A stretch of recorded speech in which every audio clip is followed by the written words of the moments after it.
మోసపోయిన స్త్రీ సెక్యూర్గా లేరు. కానీ సమాజానికి ఎదురు తిరిగే ధైర్యం లేక, ఎలా నిలబడాలి అనేది తెలియక, ఆలంబన ఎవరైనా ఇచ్చినా కూడా వాళ్ళ మాటలు చెప్పేవాళ్ళే కానీ నిలబడరుగా అన్న భయం. అది నిజం కూడా. సమస్య వారిది, ధైర్యం వాళ్ళకు రావాలి. ఎదుర్కొనేది రేపటి రోజున వాళ్ళే కదా. వచ్చే సమస్యలు ఊహకే బయటపడి ముందడుగు వేయలేక పరిస్థితులకు తల వంచుతున్నారు. అదే అలవాటుగా మారిపోతుంది.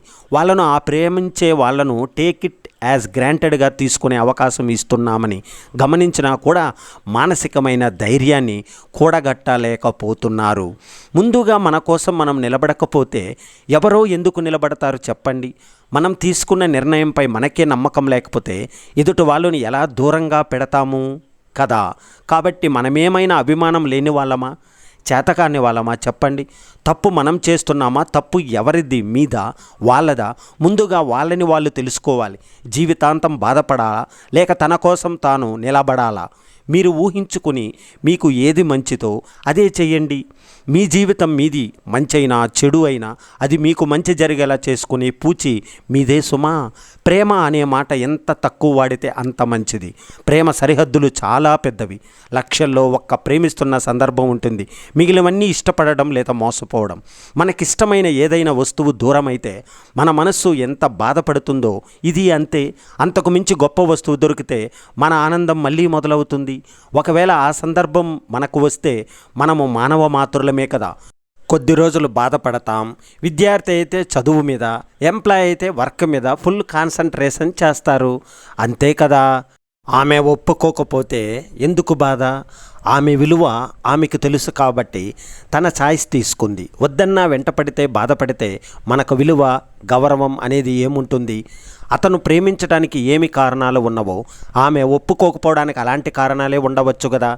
అతని కారణాలకు విలువనిచ్చి ఆమె కారణాలకు విలువనివ్వకుండా వద్దన్నా వెంటపడుతూ ఉండటం సమంజసమేనా? బలవంతపు ప్రేమలో నిలుస్తాయా? ఇప్పుడు సరే, ఒక 10 ఏళ్ళు తర్వాత ఎవరైనా ఇదే పరిస్థితిని తలుచుకుని గర్విస్తారా? లేక మూర్ఖంగా సమయం వృధా చేసినందుకు పశ్చాత్తాపడతారా? ఎవరైనా తనను తాను కాపాడుకోవడం అనేది అత్యంత ప్రాధాన్యమైన విషయం. అది శారీరకం కావచ్చు, మానసికం కావచ్చు, లేక భావోద్వేగంగా అవ్వచ్చు. ప్రేమంటే ఉల్లాసం కలగాలి, విసుగు రాకూడదు. ప్రేమంటే ఇష్టం కలగాలి, ద్వేషం కలగకూడదు. ప్రేమంటే పెదాల మీద చిరునవ్వు రావాలి, బ్రుకుటి ముడివేసే పరిస్థితి రాకూడదు. మనం ప్రేమించే వాళ్ళు మనల్ని ప్రేమించాలనే నియమం ఏమీ లేదు.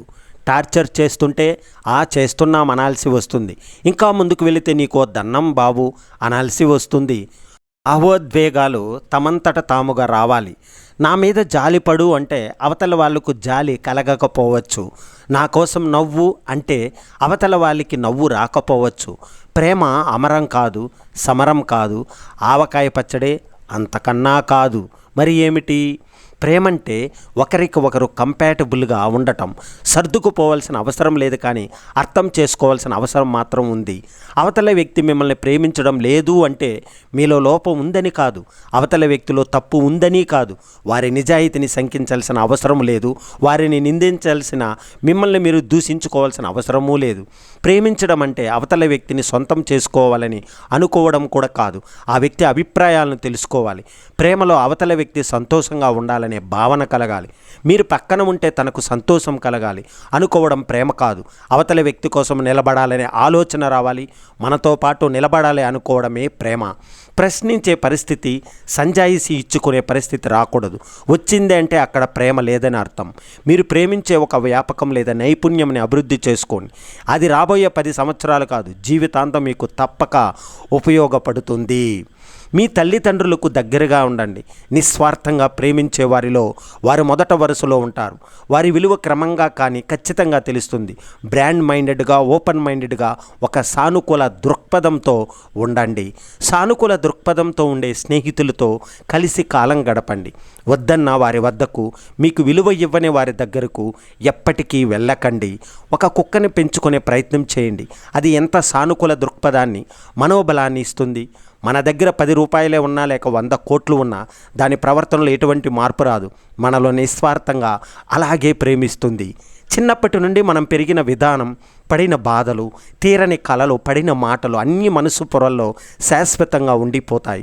పెరిగి పెద్దయ్యే కొద్దీ మనం ఎవరితో ఎలా ఉండాలి, ఎలా మెలగాలి, ఏం సాధించాలి అనేదే గుర్తు వస్తుంది. మన అనుకున్న వారి కోసం టైము, డబ్బు, ప్రేమ ఇస్తున్న వారిని గౌరవించకపోయినా పర్వాలేదు, కానీ చులకనగా చేసి దూషించవద్దు. అలా చేస్తున్నారంటే వాళ్ళ ఆలోచనలు అంత వక్రంగా ఉన్నాయని అర్థం. ఎవరైతే పర్ఫెక్ట్గా ఉంటారో వారిని ఫోక్ చేస్తారు, బాధ పెట్టాలని చూస్తారు. బాధపడాలా లేదా బాధ పెట్టిన వాళ్ళ కర్మకు వదిలేయాలా అనేది డిసైడ్ మనమే చేసుకోవాలి. కొందరు వ్యక్తులు వారు చేసే పని 100% సరైనదని అనుకుంటారు. తప్పులు అందరూ చేస్తారు, కానీ వారు తప్పులు పాయింట్ చేసి నోరు ఉందని వాగుతూనే ఉంటారు. మనుషులైనా బాధ పెడతారు.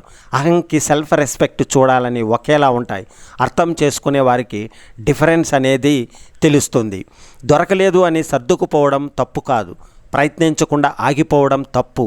తీరం చేరలేదని అలా ఆగిపోతే ఆహ్లాదం పంచేదెవరు? పాదాలు కందిపోయేలా ప్రయత్నిస్తూనే నడక నేర్చుకున్నాం. ఇప్పుడు ముళ్ళు గుచ్చుకుంటున్నాయని ఆపేస్తామా? అలా ముందుకు వెళ్ళడం ఆపేస్తే బాల్యం బాధపడుతుంది కదా మిత్రమా. నేర్చుకునేది, ప్రయత్నించేది నిలబడడం కోసమే కదా. గాలికి దారి, నీటికి రూపు లేనట్టే నువ్వు పరిస్థితికి తగ్గట్టు నడుచుకోవాలి. కాళ్ళు నొప్పి వస్తాయి, నీ వల్ల కాదు అంటే సమస్యలు తప్పవు కదా. తీరం దగ్గరే ఆగిపోతుంది అల, మెలకువ దగ్గరే ఆగిపోతుంది కళ. కొన్ని ప్రయత్నాలు గెలవకపోయినా గొప్పవే. నువ్వు అలానే ఉండు. గెలుపు, గౌరవం ఇచ్చినా ఇవ్వకపోయినా నీ ప్రయత్నం మాత్రం గుర్తుండిపోవాలి. అర్ధరాత్రి దాకా మేల్కొని కళ్ళు నిరాశలో ఉంటాయి. ఎందుకంటే నిశ్శబ్దంలో మన బాధ ఎవరికీ తెలియదు కదా. ఏ ఉదయంలో నీ పగటి కలల కోసం ఆగిపోవు. నువ్వు సరిగ్గా ఆలోచిస్తే అవి నిజమైన కలల కోసం దారి చూపిస్తాయి. వీలైతే ఆ దారిలో వెళ్ళు. తీరం పొడవునా అలలు ఉంటాయి, కానీ కొన్ని చోట్ల మాత్రమే ఆహ్లాదం పంచుతాయి. జీవితంలో కూడా అంతే. ఎన్ని క్షణాలు ఉన్నా మనకు నచ్చిన వాళ్ళతో ఉన్న కొన్ని క్షణాలకు విలువ ఎక్కువ. పడితే లేవాలి. ఈ విషయం పడిన నీకే బాగా తెలియాలి. ఎవరో తట్టి లేపేదాకా ఎదురు చూడకు. మనిషిగా బాగున్న మనస్సు బాగలేకపోతే చూసే వాళ్ళకి ఏదో వెలితిగాను ఉంటుంది. ఆ వెలితిని కప్పేసి నవ్వులు ఇంకా ఏ మొహంలోనూ పుట్టలేదు మిత్రమా. ఏ కొమ్మలకో చిక్కుకున్న గాలిపటం గాలి వేసిన ప్రతిసారి ప్రయత్నిస్తుంది ఎగరడానికి. నేనింతే అని ఆగిపోతే మనలో ప్రత్యేకత ఏముంటుంది? సమస్యలు చుక్కల్లానే కనిపిస్తాయి, లెక్కనేనన్నీ. ఆ సమస్యల మధ్యలో నువ్వో చందమామ అని మరిచిపోకు. తుఫాను వస్తుందని ముందుగా హెచ్చరికలు ఇచ్చినట్టు జీవితంలో మనకు ఏ హెచ్చరికలు ఉండవు. కొన్ని విపత్తులు ఊహించలేని విధంగానే వస్తాయి. మనమే సిద్ధంగా ఉండాలి. నేర్చుకునేదాకా అన్నీ కొత్తగానే ఉంటాయి. నడక నుంచి బ్రతుకు దాకా ఓర్చుకునేదాకా అన్నీ బరువుగానే ఉంటాయి. బాధ్యత నుంచి బాధ దాకా కూడా అంతే. చిన్నప్పుడే బాగుండేది, పేచీ పెడితే అడిగింది దొరికేది. ఇప్పుడు కష్టపడుతున్నా దొరకడం కష్టమే. ఎంతని సవరిస్తాం? సవరించే వీలు లేని చోట ఎంతని వివరిస్తాం? మనల్ని అర్థం చేసుకోలేని చోట. సమస్యల వర్షం పడుతున్నప్పుడు చిరునవ్వు అనే గొడుగు తప్పనిసరి. ఎందుకంటావేమో, నువ్వు బయటపడితే మాత్రమే ఎవరు తీరుస్తారు? నువ్వే మోయాలిగా. అలా అయినా కల అయినా ఏదో ఒక అలజడి నుంచే మొదలవుతుంది. తీరం దాకా అది నువ్వే తీసుకెళ్ళాలి మిత్రమా. గుర్తుపెట్టుకో, కష్టాలు దాటితే సంతోషాలు వస్తాయి. ఈ మాట నిజం అనుకుని బ్రతకడం కోసం మాత్రమే. ఎందుకంటే మనవి కష్టపడితే కానీ కడుపు నిండని బ్రతుకులు. ఎడారిలో ఇసుకల ఏ ఉపయోగం లేకుండా ఉండిపోకు. నీ గుర్తింపు నీ నైపుణ్యం మీద ఆధారపడి ఉంటుంది అనేది గుర్తుపెట్టుకొని ముందడుగు వేయి. పడినప్పుడు నవ్వుతుంది, లేచినప్పుడు చప్పట్లు కొడుతుంది ఈ సమాజం. దానికి నీ గొప్పే కావాలి. ఈ గాయాలు, నీ కన్నీళ్ళు అవసరం లేదు. ఎవరికీ అర్థం కాని ఒక సిద్ధాంతం మనుషులని అర్థం చేసుకోవడం, మనకు నచ్చని పని చేశాడని విమర్శించడం, మనకు నచ్చిన పని చేశాడని ప్రశంసించడం. అసలు మనం ఎవరు? ఒక వ్యక్తితో ఏ సంబంధం లేకుండా ఎలా వాళ్ళ జీవితాల్లోకి వెళతాము? మీకేమైనా అర్థమవుతుందా మిత్రమా? కష్టంగా ఉన్న రోజులే మనల్ని కఠినంగా మారుస్తాయి. ఏమైనా తట్టుకునేలా, ఎంతైనా ఓర్చుకునేలా. అదృష్టం లేని పోరాటం గెలుపు అంచున ఎప్పటికీ తాకలేదు. ఎవరిదైనా అలాంటి ప్రయాణమే. ఆ ప్రయాణంలో మన పోరాటానికి ఏ విరామము ఉండదు కదా. నచ్చేవన్నీ మనతో శాశ్వతంగా ఉండాలని అనుకుంటాం. వాటిని మనకంటే ఎక్కువగా ప్రేమిస్తాం. అందుకేనేమో అవి శాశ్వతంగా బాధపడుతూ అయినా మనతో ఉండిపోతాయి. మాట ఇవ్వడం తెలిసిన నీకు ఆ మాట దాటితే అది ఇచ్చే బాధ గురించి నీకు తెలియదా మిత్రమా? నమ్ముకున్న కుటుంబానికి గొడుగు పట్టాలి. అందుకే ఈ తలదించుకోవడంలో మాట పడ్డాలు పడేవాడి ప్రతి కథ ఇలా ఒక కుటుంబంలో ముడిపడి ఉంటుంది. ఓపిక ఉండాలి. ఓటమి దాటడానికైనా, అవకాశం దొరకడానికైనా, గెలుపు వరకు చేరడానికైనా. ఒక్క రాత్రిలో గెలవాలంటే ఎలా మిత్రమా? కష్టపడాలి కదా. మనం అనుకుంటే పరాయి వాళ్ళం అయిపోతున్నాం. ఆ ఫీలింగ్ అవతల వాళ్ళకు కూడా ఉండాలి కదా. అలా లేనప్పుడు ఎంత అనుకుంటే ఏమి లాభం? నిజం కాదని తెలిసిన నిస్తేజంగా ఉండిపోకు. ఆటో పోటో, గెలుపో ఓటమో, హాయో బాధో ఏదో ఒకటి సంపాదించు. లేకపోతే ఉపయోగం లేని ఇనుములా ఉండిపోతావు. పాఠం నేర్పినవాడు విజయం సాధిస్తాడో లేదో కానీ గుణపాఠం నేర్చుకున్నవాడు మాత్రం చరిత్ర సృష్టిస్తాడు. గడిచిన కాలం గుర్తురాకపోవచ్చు, కానీ అవమానించిన మనుషులు, మోసం చేసిన వ్యక్తులు అన్న మాటలు ఎప్పటికీ గుర్తుండిపోతాయి. ఇవ్వడం వల్ల కన్నా కోల్పోవడం వల్ల వచ్చే బాధ ఎక్కువైతే దాన్ని మొహమాటం అంటారు. కోల్పోవడం వల్ల కలిగే బాధ కన్నా ఇవ్వడం వల్ల వచ్చే సంతోషం ఎక్కువ ఉంటే దాన్ని దాతృత్వము అని అంటారు. చిన్నప్పటి నుండి మనం పెరిగిన విధానం, పడిన బాధలు, తీరని కలలో పడిన మాటలు అన్నీ మనసు పొరల్లో శాశ్వతంగా ఉండిపోతాయి. పెరిగి పెద్దయ్యే కొద్దీ మనం ఎవరితో ఎలా ఉండాలి, ఎలా మెలగాలి, ఏమి సాధించాలనే విధంగా మారేలా చేస్తాయి. ఓపిక ఉండాలి. ఓటమి దాటడానికైనా, అవకాశం దొరకటానికైనా, గెలుపు వరకు చేరడానికైనా ఒక్క రాత్రిలో కావాలంటే ఎలా? జీవితంలో ఎన్నిసార్లు ఓడిపోయి ఉంటావు, కానీ ఒకటి గుర్తుపెట్టుకో, ఏదో ఒక ఓటమి నీలో గెలవాలనే కసిని బలంగా పెంచుతుంది. ఆ రోజు కోసం ఎదురు చూడు మిత్రమా.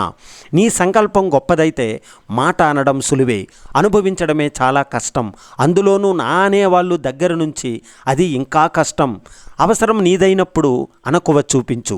అవసరం నాది అయినప్పుడు మొహం చాటేయడం కరెక్ట్ కాదు కదా మిత్రమా. గుర్తుపెట్టుకో మిత్రమా, అలా చెయ్యకు. నీ మాట ఖరీదు అవతల వాళ్ళ బాధ ఎప్పటికీ అయి ఉండకూడదు. ఎందుకంటే ఆ మాటలో నీ విలువ తగ్గిపోతుంది. ఏది చివరిదాకా రాదని ఎవరు చెప్పారు? నాతో చివరిదాకా వచ్చేది ఒక్కటి ఉంది, నా చిరునవ్వు. లోపల ఎంత నలిగిపోతున్నా పెదాలపై వాలిపోతూ ఆ బాధని కప్పేస్తుంది ఆ నవ్వు. అందమైన శిల్పంగా మారడానికి మనం రాయి కాదు, మనిషికి తగిలే ఒక్కొక్క దెబ్బ మనలో ఓపిక ఇంకెంత ఉందో అని పరీక్షిస్తూనే ఉంటుంది. నిజంగా మంచి రోజులు వస్తాయని ఆశతో బ్రతుకుతాం. ఎందుకంటే మంచి రోజులు మీరు ఆశ పెట్టుకుని కూర్చుంటే ఉన్న రోజులు కూడా వెళ్ళిపోతాయి కదా మిత్రమా.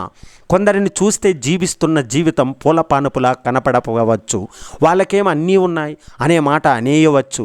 కానీ ఆ జీవితాన్ని పొందడానికి వారు పడ్డ శ్రమ, ఎదుర్కొన్న అవమానాలు, పడ్డ మాటలు వారిని అలా మార్చాయని ఎంతమంది అనుకుంటారు? అది తెలిస్తే వారు ఆ మాటలు అనరు, కానీ వాళ్ళని గౌరవిస్తారు. దేహానికి తగిలిన గాయం కాలం గడిచే కొద్దీ మానిపోతుంది, కానీ మనస్సుకు తగిలిన గాయం ఊపిరి ఉన్నంత వరకు ఉంటుంది. సమయం, ఆరోగ్యం, బంధం వీటిపై ఏ ధర రాసి ఉండదు. అవి కోల్పోయినప్పుడే వాటి విలువ తెలిసేది. అందుకే సమయాన్ని వినియోగించుకోవాలి, ఆరోగ్యాన్ని కాపాడుకోవాలి, బంధాన్ని నిలబెట్టుకోవాలి. సమస్యగా ఎదురైతే వెతకాల్సింది ఆ సమస్యకు గల కారణాలను కాదు, ఆ సమస్యను ఎదుర్కొనే పరిష్కారాన్ని. కంటిలో నలుసు తీసినప్పుడే ప్రపంచాన్ని చూడగలం. మనలో ఉండే ఈర్ష్య, అసూయ తీసివేసినప్పుడే ఎదుటి వారిలో మంచిని మనము ప్రతి ఒక్కరూ చూడగలగం కదా మిత్రమా. నీకు కష్టం వస్తే దానిని పరిష్కరించుకోవడానికి చెమట చిందించాలి, కానీ కన్నీరు చిందిస్తే ఏమి ఉపయోగం? కష్టానికి విరుగుడు ఇష్టంగా కష్టపడటమే కదా. పడుకునేటప్పుడు ప్రశాంతంగాను, మేలుకునేటప్పుడు సంతోషంగాను ఎవరైతే ఉంటారో వారే నిజమైన కోటీశ్వరులు కాదంటారా మిత్రమా. ప్రాపంచిక పరిభాషలో మరణం అని మనం అనుకునేది జీవాత్మ తన యొక్క కాల పరిమితి తీరి పనిచేయని పాత శరీరాన్ని వదిలి కొత్త శరీరంలోకి మారడం మాత్రమే. పుట్టుక అని చెప్పుకునేది జీవాత్మ కొత్త శరీరాన్ని మరో చోట తీసుకోవడమే. ఇదే పునర్జన్మ సిద్ధాంతం. మన కోసం కన్నీరు పెట్టుకునేవారు ఉండటం మన అదృష్టం అనుకోవాలి. మనం ఎదుగుదల చూసి ఏడ్చేవారు ఉంటే వారిలో లేని మంచితనం మనలో ఉందని సంతోషపడాలి. వెంట నడిచే వాళ్ళు కావాలి, కానీ కారణాలు చెప్పేవాళ్ళు కాదు. దూరం తెలియని ఈ ప్రయాణములు ఏది శాశ్వతం? చిన్నపాటి పరిచయం, చిన్నపాటి జ్ఞాపకం, చిన్నపాటి అనుభవం తప్ప అన్నీ మోసుకుంటూ ముందుకు వెళ్దాం. పిల్లలు టీవీ లేదా మొబైల్ స్క్రీన్ చూస్తున్నప్పుడు వారి మెదడు వినియోగించేది తక్కువగా ఉంటుంది. దీంతో వారు నేర్చుకునేది, ఆలోచనలు పొదును పెట్టేది కూడా తక్కువగానే ఉండటం వల్ల మానసిక వికాసానికి చోటు ఉండదు. అలాగే ఫోన్లో నిమగ్నమైనప్పుడు చుట్టూ ఉన్న వారితో సంభాషించరు. దీనివల్ల వారి సామాజిక సమగ్ర అభివృద్ధికి చేటు కలుగుతుంది. అదే ఫోను దూరంగా ఉన్నప్పుడు పిల్లలు ఆటలను ఆస్వాదిస్తారు, తోటి వారితో కలిసిపోతారు, ఊహాలోకంలో విహరిస్తారు. పిల్లల మానసిక శారీరక ఆరోగ్యానికి ఇవే కదా కీలకం. మీరు బలంగా కోరుకున్నంత మాత్రాన ఏది మీకు దక్కదు. విద్యా సామర్థ్యాలంటే అర్హతలు ఉన్నంత మాత్రాన ఏవి వచ్చి మీ ఒళ్ళో వాలవు. అమోఘమైన తెలివితేటలు మీకున్న అన్నీ మీ దరి చేరవు. మీరు వేటి కోసమైతే నిజంగా కష్టపడి పనిచేస్తారో అవి మాత్రమే మిమ్మల్ని వరిస్తాయి. ఫలితాలను తీసుకొచ్చేది ఆశలు, ఆకాంక్షలు కాదు, అంకిత భావంతో స్థిరంగా పనిచేసే మంచి గుణమే. మైదానంలో ఆడే ఆటగాడికి గ్యాలరీలో కూర్చుని చూసే ప్రేక్షకుడికి తేడా ఏమిటి? ఆటగాడు సరిగ్గా ఆడకపోతే ఓడిపోవచ్చు, కానీ ప్రేక్షకుడికి ఓటమి భయం ఉండదు. అలాగే ఆటగాడికి గెలిచే అవకాశం ఉంటుంది, కానీ ప్రేక్షకుడికి అది ఉండదు. అంటే బరిలో దిగినవాడు ఏదో రోజు విజేతగా నిలుస్తాడేమో, కానీ ప్రేక్షకుడిగా అవకాశం లేదు. మరి మీరు ఆట మొదలెడతారా లేదా ప్రేక్షకుడిగానే మిగిలిపోతారా? ప్రేమలో వైఫల్యం, నమ్మిన వారి చేతిలో మోసపోవడం, ఇలా గతంలోని చేదు జ్ఞాపకాలను తలుచుకుంటే కుమిలిపోయే వారిని చూస్తే స్తంభానికి కట్టేసిన గేదె గుర్తుకు వస్తుంది.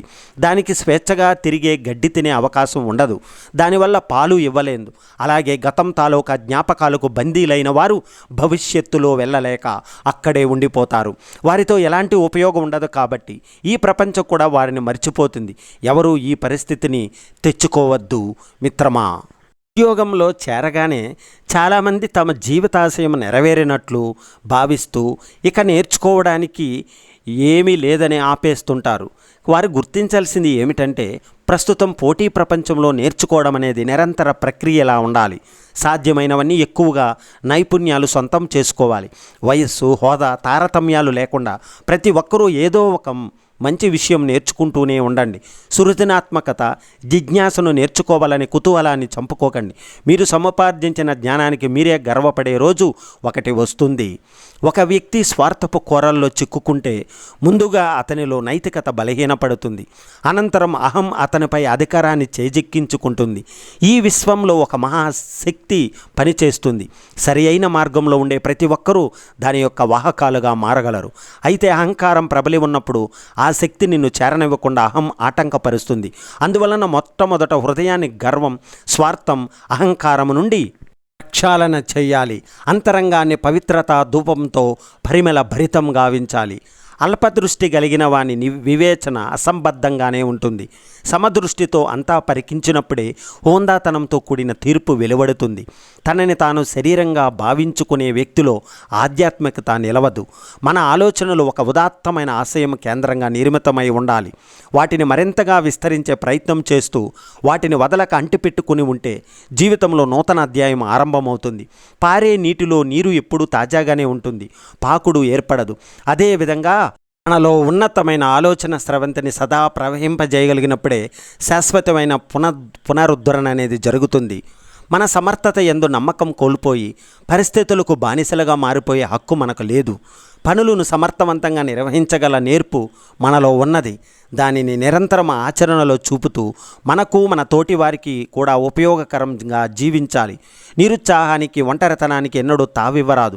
ఎప్పుడైనా పరిస్థితుల ప్రాబల్యం వలన ఒంటరితనం ఏర్పడినా దానిని ఆశీర్వాదంగా భావిస్తూ ఉన్నత ఆదర్శాలు ఎడల ప్రేమను పెంపొందించుకుంటూ వాటిని జీవితంలో ప్రతిఫలింపజేసేందుకు ఆ సమయాన్ని వినియోగించుకోవాలి. ప్రతిరోజు సెలవే. ఎప్పుడైతే నువ్వు చేసే ఏ పనైనా ప్రేమిస్తే నీవు ఎప్పటికీ అలసిపోవు. అది నిన్ను పెంచుతుంది, శక్తినిస్తుంది, జీవ చేతనత్వము కలిగిస్తుంది. మీరు మీ మెదడులో నిరంతరం చేస్తున్న చెత్తనంతా వదిలేయండి. మనసుంటే మీరు గతానికి సంబంధించిన స్మృతులను, దాని తాలూకా దృశ్యాలను మోస్తూ ఉంటే మీరు కొత్తదనాన్ని చూడలేరు. మనస్సు అంటేనే నిద్ర, మనస్సు అంటేనే చప్పుడు, అల్లరి, యాంత్రికత. నువ్వు చేయవలసిన పని అంతా మనస్సుని పోగొట్టుకుని చైతన్యంలోకి రావడం, వెలుగులోకి రావడమే. ఎప్పుడు వర్తమానంలో ఎరుకుతో జీవిస్తావో అప్పుడు మనసు సృష్టించే అల్లరి నుంచి బయటపడతావు. ఏ క్షణమైతే మిమ్మల్ని మీరు అంగీకరిస్తారో అప్పుడే మీరు అందంగా అవుతారు. ఈ లోకంలో మనం దేన్నైతే వెతుకుతామో అదే దొరుకుతుంది. మన కోరికలు, తపనలు, ప్రార్థనలు, మన కేకలను కొండలు, లోయలు ప్రతిధ్వనించినట్లుగా మన వద్దకే తిరిగి వస్తాయి. గుర్తుపెట్టుకో మిత్రమా, మిమ్మల్ని పూర్తిగా సంతృప్తి పరచగలిగే ప్రేమ ఈ ప్రపంచంలో ఏ ఒక్క వ్యక్తి ఇవ్వలేరు. మీలో ఉన్న ఈశ్వరుని శాశ్వత ప్రేమను మీరు పొందే వరకు మీ అసంతృప్తి చల్లారదు, మీ అన్వేషణ ఆగిపోదు. మీరు ఒక వ్యక్తిని ప్రేమిస్తే మీరు మొత్తం వ్యక్తిని అంగీకరించాలి అన్ని లోపాలతో. ఎందుకంటే ఆ లోపాలు వ్యక్తి యొక్క ఒక భాగం. మీరు ఇష్టపడే వ్యక్తిని మార్చడానికి ఎప్పుడు ప్రయత్నించవద్దు. ఎందుకంటే మార్చడానికి ప్రయత్నం చేస్తే మీరు ఆ వ్యక్తిని సగం ప్రేమిస్తున్నారని, మరియు వ్యక్తి యొక్క మిగిలిన సగం అంగీకరించబడదని చెబుతుంది. నీకు ఎవరితోనూ పోటీ అవసరం లేదు. నువ్వే మరియు నువ్వు నీలాగే ఉండు. నువ్వు ఖచ్చితంగా పరిపూర్ణంగా ఉన్నావు. నిన్ను నువ్వు అంగీకరించు. జీవితం ఎలా ఉంటే దాన్ని అలాగే స్వీకరించాలి. ఉన్న వాటిని వద్దు అనుకోకూడదు, లేని వాటిని కావాలనుకోకూడదు. జీవితం మారుతూ ఉంటుంది. మారే జీవితంతో పాటు మనము మారాలి. జీవితంలో భయం, సంతోషము ఉంటాయి. నాకు సంతోషమే కావాలి, భయం వద్దు అనుకుంటే సంతోషం మాయమవుతుంది. కానీ భయం అట్లా కాదు. భయాన్ని మనం ఆమోదిస్తే, అంగీకరిస్తే భయం అదృశ్యమవుతాయి.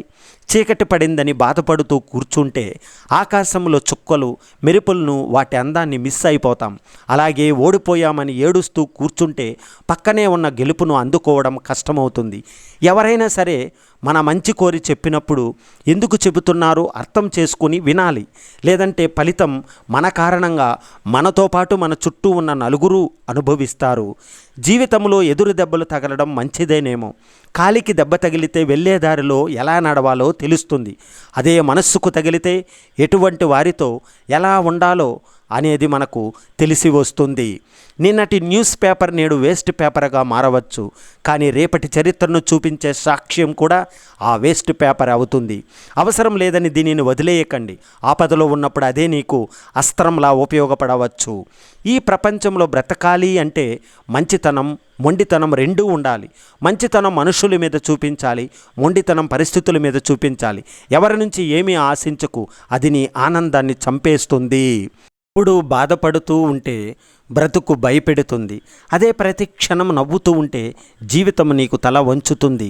ప్రేమంటే పెదాలు పలికే పదాలు కాదు, పెదాలు సైతం పలకలేని భావాలు. ఓర్పు అనేది ఎంత చేదుగా ఉంటుందో దానివల్ల లభించే ప్రతిఫలం అంత తీయగా ఉంటుంది. కళ్ళెదుట ఉన్న సత్యాన్ని చూస్తూ నిజమేమిటో తెలిసి అబద్ధాన్ని నమ్మటమే నిజమైన పిచ్చితనం. గెలుపునకు తుది మెట్టు అంటూ ఏదీ ఉండదు. ఓటమి అనేది ఎప్పుడూ అపాయకారీ కాదు. మనకు ఈ రెండింటిని సాధించాల్సిన దానికి కావాల్సింది ఒక ధైర్యమే. జీవితంలో గుర్తులు మిగిల్చే వ్యక్తిగా బ్రతుకు, మరకలు మిగిల్చే వారిగా మాత్రం కాదు మిత్రమా. పని ఆనందమైతే జీవితం సంతోషమే, పని బాధ్యత అయితే జీవితం బానిసత్వమే. మనకు శత్రువులు అవుతున్నారంటే జీవితంలో వాళ్ళు సాధించలేనిది మనం ఏదో సాధించాము అని అర్థం. నీవు నీ హృదయాన్ని తెరిచి ఉంచి దృఢ బుద్ధితో ఉంటే పరమాత్మ నిన్ను దారి తప్పనీయడు. నిన్ను ఉన్నతిగాను శక్తివంతునిగాను చేసే క్రమశిక్షణను జీవితం నీకు అలవరుస్తుంది. తన శక్తి కోసం, భద్రత కోసం భగవంతుని వైపు చూసే భక్తుడు లోకంలో ఏది జయించలేనిది కాదు. ధైర్యశాలివై సహనశీలుడవై ఉండు. 100 మాటలు చెప్పే కంటే ఒక్క మంచి పని చేసి చూపటమే మేలు. గొప్ప మేధస్సు నడిచిన దారిలో నడవదు, ఇంతవరకు ఎవరూ ఆవిష్కరించని దారుల్ని వెతుక్కుంటుంది. భావాలలో శుద్ధత్వం లేని వారికి పవిత్రత కూడా లోపిస్తుంది. మనలో అపారమైన శక్తి ఉంది. ఆ శక్తికి కారణం మనం కాదు, మనం కేవలం దాని వాహకులం మాత్రమే. అన్ని సమస్థితిలో ఉన్నప్పుడు బ్రహ్మాండమైన ప్రవాహం వలె ఈ శక్తి ప్రవహిస్తుంది. అందువలన మనలో శుద్ధత్వం కలిగేలా, అహాన్ని త్యజించగలిగేలా చూసుకోవాలి. మన ఆలోచన పరిధిని విస్తృతం చేసుకోవాలి. మనలో పవిత్రత, విశ్వాసం, భక్తి అనే చిరుదివ్వులను వెలిగించాలి. మనస్సు సదా బయటికే పరుగులు తీస్తూ ఉంటుంది. మన ఆధారం నుంచి మనం వేరైతే ఆధ్యాత్మికంగా, భౌతికంగా, మానసికంగా అంతరిస్తాం. బహిర్ముఖుడైన వాడే తప్పులు చేస్తాడు. బయట నుండి సహాయం వస్తుందనుకునే వాడికి నిరాశ ఎదురవుతుంది.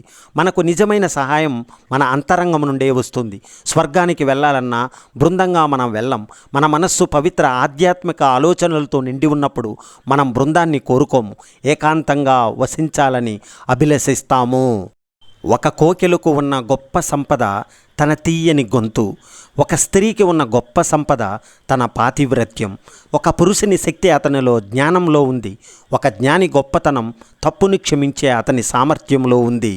సముద్రం దాదాపు ఎప్పుడు ప్రశాంతంగానే ఉన్నా కానీ ఒక పెను తుఫాను దాని అలలను రెచ్చగొట్టి బీభత్సమైన ఉప్పెనను కలిగించవచ్చును.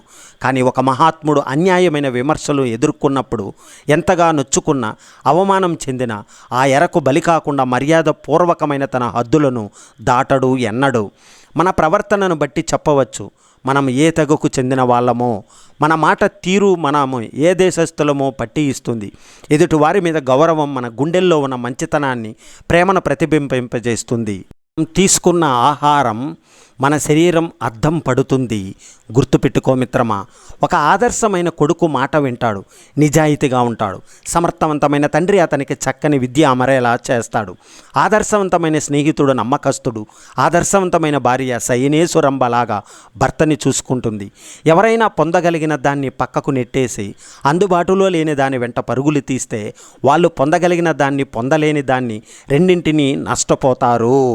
ఒక వ్యక్తి ఆధ్యాత్మిక చింతన వైపు మొగ్గు చూపితే అతను ప్రాపంచిక జీవితంలో విజయం సాధించలేడు. ఒక వ్యక్తికి విషయ వాంఛల మీద ఆసక్తి లేకపోతే అతను తనను తాను చక్కబెట్టుకోవడంలో సమయాన్ని వృధా చేయడం లేదు. ఒక తెలివైన వ్యక్తి ఎన్నటికీ ఒక మామూలు వ్యక్తి కోరుకున్నట్టుగా ప్రసంగం ఇవ్వలేడు. ఎదుట వారిని మోసం చేయాలనుకున్నా కూడా నిజంగా మోసం చెయ్యలేడు. గుర్తుపెట్టుకో మిత్రమా, ఎవరైనా తన విధికి తానే బాధ్యుడు. ఎవరు తన కర్మ ఫలితాలను తప్పించుకోలేరు. తన కర్మల తనని అంటిపెట్టుకునే నీడలాగా వెంటాడుతూనే ఉంటాయి. తనకి స్వర్గాన్ని, నరకాన్ని తన చేతులారా సృష్టించుకుంటాడు. చివరికి కష్టతరమైన ప్రయత్నం ద్వారానే మోక్షము లభించగలదు.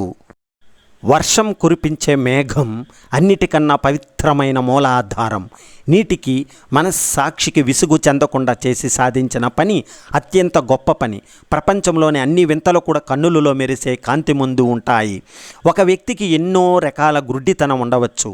కొంతమంది దురదృష్టవశాత్తు పుట్టు గుడ్డిగా ఉంటారు. మరి కొంతమంది చూపు ఉన్నా కూడా అనేక కారణాల దృష్ట్యా వాళ్ళ చుట్టూ ఉన్న జీవితాన్ని వాళ్ళు చూడలేరు. అలాంటి వాళ్ళు గుడ్డి వాళ్ళు కాదు, కళ్ళు మూసుకుపోయిన వారు మాత్రమే అవుతారు. తన గుండెలో విషపూరితమైన ఆలోచనలను రహస్యంగా నింపుకున్న స్నేహితుడిని సావాసం మంచిది కాదు. అతను అదును చూసి వెన్నుపోటు పొడవగలడు. నీచుల సావాసం చేస్తే ఏమి లాభం పొందగలరు? అందరినీ దూషించి నిరంకుశత్వం చూపించే రాజు వల్ల ప్రజలు ఏమంతా లాభం పొందలేరు కదా. గుర్తుపెట్టుకో మిత్రమా, ప్రతిదీ కల్తీ అవుతున్న ఈ రోజుల్లో నికార్సైన నాణ్యతతో దొరికేదే నటన మాత్రమే. మనది అనుకున్నంత వరకే ఈ బంధాలు, అనుబంధాలు. మనస్సు విరిగి ఒక్కసారి వద్దనుకుంటే నువ్వెవరో నేనెవరో. జీవితం, సమయం, శక్తి ఉన్నప్పుడే అనుభవించు. మళ్ళీ నువ్వు ఎంత ఖర్చు చేసినా, ఎంత ప్రయత్నించినా లాభం ఉండదు. కలలు కన్నంత ఈజీగా జీవితం ఉండదు. ఏదో ఒక మలుపు జీవితాన్ని పూర్తిగా మార్చేస్తుంది. వినేటప్పుడు వినయంతో ఉండాలి. మాట్లాడేటప్పుడు మాటల్లో మర్యాద ఉండాలి. అడిగేటప్పుడు ఆప్యాయత ఉండాలి. చెప్పేటప్పుడు సంస్కారం ఉండాలి. నిజమైన పేదరికం అంటే మన వద్ద డబ్బులు లేకపోవడం కాదు, సద్గుణాలు లేకపోవడం. జీవితంలో మంచి జరిగితే దాని నుంచి పొందేది ఆనందం, చెడు జరిగితే దాని నుంచి కలిగేది దుఃఖము. గెలుపు నుంచి పొందేది ఆనందం, ఓటమి నుంచి వచ్చేది గుణపాఠం. ఏదైనా సరే జీవితంలో ప్రతిదీ ఒక అనుభవమే. ఒకరిని అపార్థం చేసుకోవడానికి కొన్ని సెకండ్లు సమయం చాలు, కానీ అర్థం చేసుకోవడానికి రోజులు పడుతుంది. అందుకే అపార్థం చేసుకోవడంలో ఒక వంతు అర్థం చేసుకోవడానికి ప్రయత్నించండి. బంధాలు బలపడతాయి, కలకాలం ఉంటాయి. కొన్ని సంతోషాలు ఊహలకే పరిమితం, కొన్ని సంతోషాలు ఆస్వాదించే కనులకే పరిమితం. మనసులో కోరికలు ఆశలు పుడుతూనే ఉంటాయి. ఆ కోరిక తీరే లోపే మనకు తెలియకుండానే మనసులో సమాధి కాబడతాయి. ఇతరుల ఓటమి నీ గెలుపు కాదు, అదేవిధంగా ఇతరుల గెలుపు నీ ఓటమి కాదు. ఎవరైతే ధర్మ మార్గంలో పయనిస్తారో వారి పయనం అత్యంత కఠినంగా మారుతుంది. ఇక ఆ ధర్మ మార్గమే వారిని సర్వోత్తమ స్థాయికి తీసుకొని వెళుతుంది. రివార్డు బాధ్యత అనేవి ఒక నాణ్యానికి ఉన్న రెండు ముఖాలు వంటివి. మీకు ఎక్కువ రివార్డులు కావాలంటే ఎక్కువ బాధ్యతలు తీసుకోవాలి. బాధ్యతలు పెరగకుండా రివార్డులు మాత్రమే పెరగాలని కోరుకోవడం మూర్ఖత్వమే అవుతుంది. నిందించడం తేలిక, నిందను భరించడం కష్టం. నీతులు వల్లించడం తేలిక, ఆచరించడం కష్టం. అబద్ధం చెప్పడం తేలిక, నిజం దాచడం కష్టం. గుర్తుపెట్టుకో మిత్రమా, ఆకాశంలో గాలిపటం ఎగరాలంటే దారం కావాలి, అది కింద పడకుండా ఉండాలంటే గాలి కావాలి. కానీ ఇవి రెండూ ఎవరికి కనిపించవు. నువ్వు కూడా అంతే. అందరికీ నీ విలువ తెలియాల్సిన అవసరం లేదు. నువ్వు కావాలి అనుకునే వారికి మాత్రమే కావాలి. బంధాలు ఎప్పుడు ఊరికే దూరం కావు. నిర్లక్ష్యం, ప్రవర్తన, అహంకారం, తక్కువ చేసి మాట్లాడడం వంటి వాటి వల్ల దూరం అవుతాయి. గుర్తుపెట్టుకో మిత్రమా, ఒక విషయం ఎప్పుడు మరిచిపోవద్దు. ఈ సుఖాలు, దుఃఖాలు, అవమానాలు ఇవన్నీ అతిథులు లాంటివి. జీవితంలో వస్తూ పోతూ ఉంటాయి. అది అనివార్యం. ఆ మాటలను మనసుకు పట్టించుకోవడం ఏ మాత్రం మంచిది కాదు. అవసరం ఉన్నప్పుడే పలకరిస్తున్నారని ఎవరి గురించి బాధపడకు. వాళ్ళు చీకట్లో ఉన్నప్పుడు నువ్వు వాళ్లకు వెలుగులా గుర్తుకు వస్తున్నావని సంతోషించు. పోగొట్టుకున్న దాని గురించి వెనక్కి తిరిగి చూసుకుని సమయం వృధా చేసుకోకండి. ఎందుకంటే జీవితం అంటే వెనుకకు ప్రయాణించడం కాదు. Thank you very much. ఇంతవరకు మీరందరూ ఓపికగా ఉన్నంత కృతజ్ఞతలు. జై హింద్, వందే మాతరం.